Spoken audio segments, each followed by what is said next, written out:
Good morning, Coach. How are you? Good morning, Jonas. Coach, I'm going to ask you to do something that coaches don't like to do, but just kind of humor me for a second. I want to ask you to look ahead. I know you guys have a lot of basketball left to play, but you got this winning streak going. Are you guys started talking about postseason play and speaking that into existence and maybe rolling into maybe getting hot and going NCAA or at least NIT? Is that talk still starting to go around the Dale Center?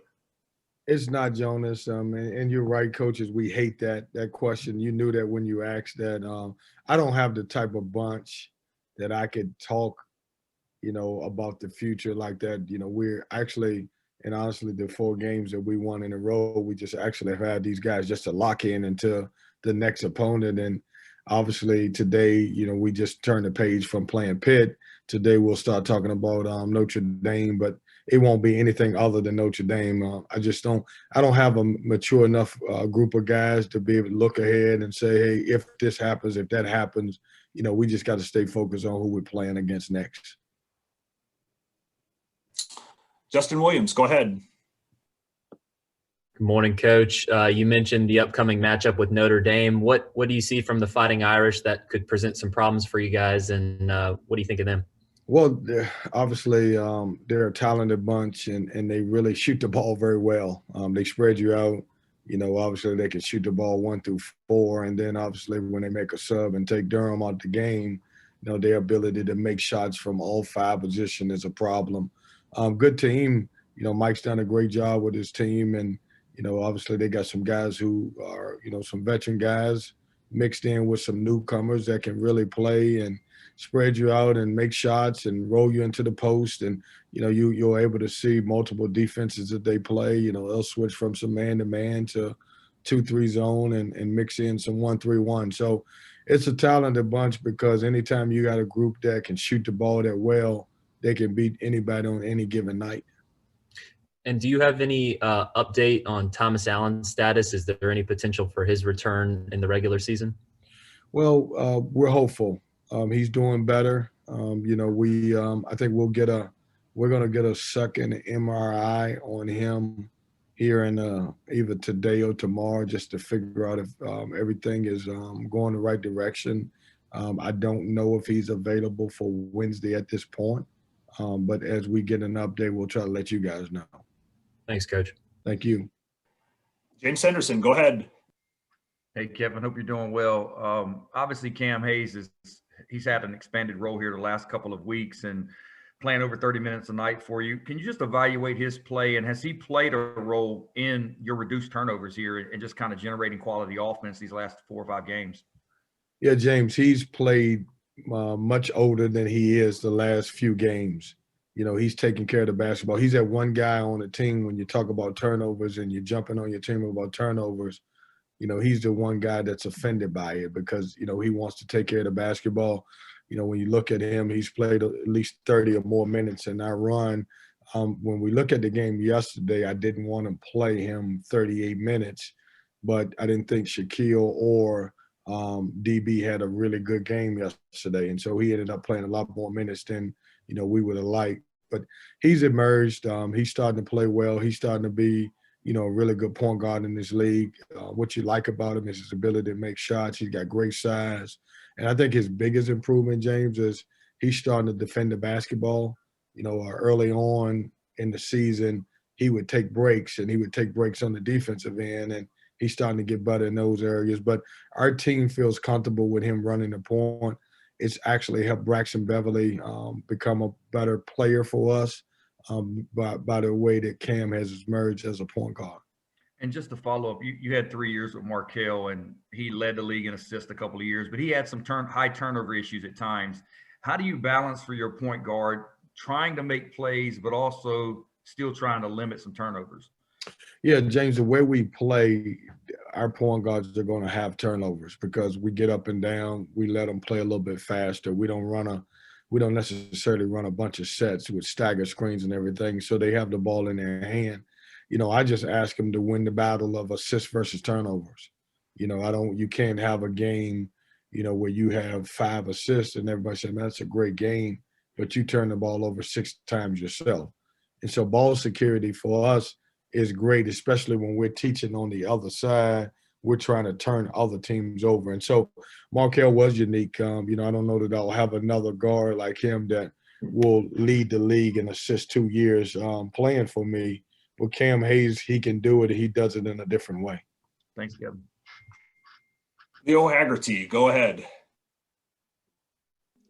Good morning, Coach. Good morning. Coach, last year they had to cancel the tournament basically after the first round. The NCAA never even materialized. If for any reason that has to happen again and there's no March Madness, how disappointed would you and your players be to that? I mean, it would be devastating. And I don't think that will happen. And here's why. We came this far, and I think the NCAA is committed to making sure that this tournament goes on. But to go back to your original question, it'd be devastating. We were playing great basketball, just coming off a great win against Pitt, was going to play against Duke, which we had split. Absolutely was going to be a tournament team. And for that not to happen and we get the rug pulled out from under us by not being able to play the tournament will be disappointing. If that was the case, I wish we would have known before we went through this entire year playing if there's nothing at the end for us. So I don't see that happening. I'm not the one that's ever going to make that decision.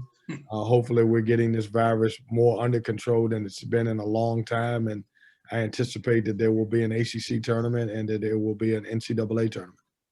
Thank you, Coach. Thank you. Jermaine Farrell, go ahead. Hey, good morning, Coach. I hope you're doing well, sir. Thanks for your time. I got to ask you this. High school football just started up in Virginia this past week. And obviously, you were a great quarterback at Heritage High School. I talked to your high school coach last year, and Dr. Walker.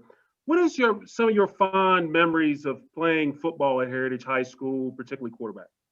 Man, this is a unique question, man, for this. I like it.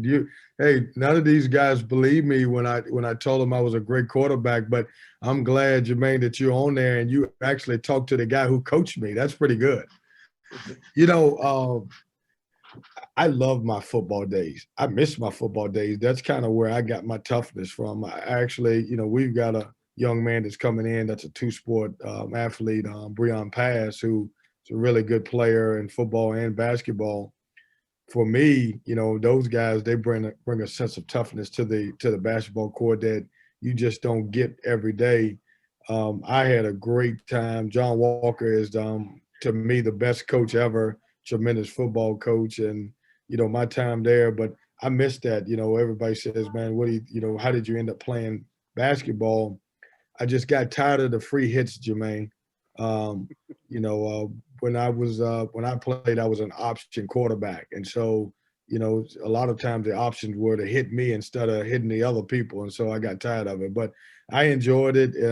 When you get a kid that can play two sports, it's good because those guys bring a toughness that you can't teach. Thank you, sir. I appreciate it. Thank you. We'll squeeze one more quick question in from David Teal. Kevin, you were scheduled, if memory serves, to play the 2:30 semifinal or quarterfinal last year in Greensboro. Do you recall where you were when everything got shut down and how you had to tell your team in just that moment? Yeah, I recall everything about that. It's and it's so weird that we're coming up on a year on that. We were at the hotel and we were preparing to go to basically our kind of brunch type of pregame. And I remember that morning I kept hearing rumblings that the ACC tournament was going to be canceled. And I was trying to wait it out. And I was going back and forth on the phone with my athletic director and our president. And finally we got the word, and I had to walk in and I had to tell our student athletes, our players, that basically there was not going to be a tournament. Here's our option. We can stay for a few hours if you want to, or, we can even stay overnight and figure this out, or we can get on the bus and we can leave and we can get back to Raleigh. We got back to Raleigh and I met with those guys, and shortly after we got back and I met with them, I released them. And then later on in that day, it was also determined that the NCAA tournament was going to be canceled. It was the it was the toughest thing that I had to do to guys like C.J. Bryce and Markel Johnson, you know, who was looking forward to obviously competing to try to win an ACC championship and also to be able to play in the NCAA tournament. And that was a hard deal. And I want you to think about this. At that time, the only known case, I shouldn't say only known, but the known case to us was Rudy Gobert. That was kind of one. And, man, unfortunately, and I pray for all of the families, we've had so many deaths since then, but I give everybody credit for pulling off athletics during this tough time. And I think for most people, I know everybody says this, why you playing?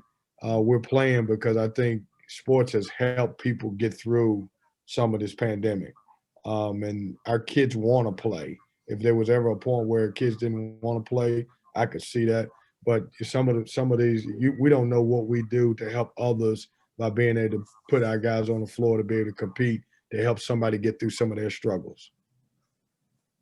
Kevin, thank you for the time today. We appreciate it. We'll see you next week in Greensboro. Thanks, guys. See you next week. Okay, we will bring on